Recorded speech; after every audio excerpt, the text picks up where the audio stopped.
Hello mga kamanok. Ngayon po ay sisilipin naman po natin yung mga second batch kong mga pinalahi. Tingnan po natin kung malulusog po sila at na kukunan po sila ng magandang resistensya.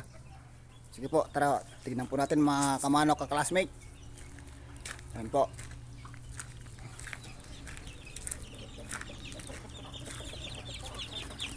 Ayan po sila. Dito ko po kasi nilagay yung kwan, yung second batch na iba. Yan. Ayan po mga kamanok. 11 piraso po yan. 16 days na po yan. 16 days. Mga kamanok, yan po sila. Yan. Malulusog naman po sila.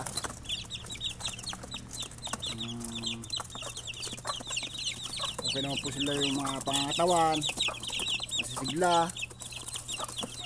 Ayan po sila mga kamanok. The best. Tignan naman po natin yung isa doon sa ginawa kong breeding kasi hinati ko po yun eh.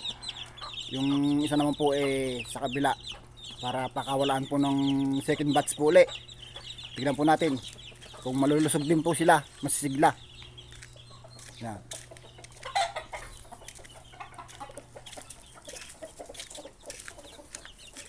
Ayan po sila. Yan. Ito naman po yung talagang nagsusumikap na magpalahi po ng mga panabong. Yan po. Yan. Yan. 2, 4, 6, 8, 10, 12, 14, 16. Yan po sila. 16 ba? Okay. Yan. 2, 4, 6, 8, 10, 12, 14, 16. Yan po mga guys. Yan sila, malulusog po sila. Yan. Hinihingal po at mait po ang panahon eh. Alas 3 na po yata, alas 4. Yan. Yan po sila mga guys. Kaya sipag-sipag lang at tiyaga. Tiis-tiis ng konti.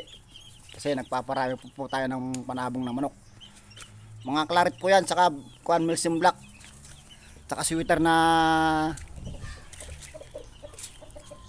kuan lemon, saka po McLean hats. Yan po.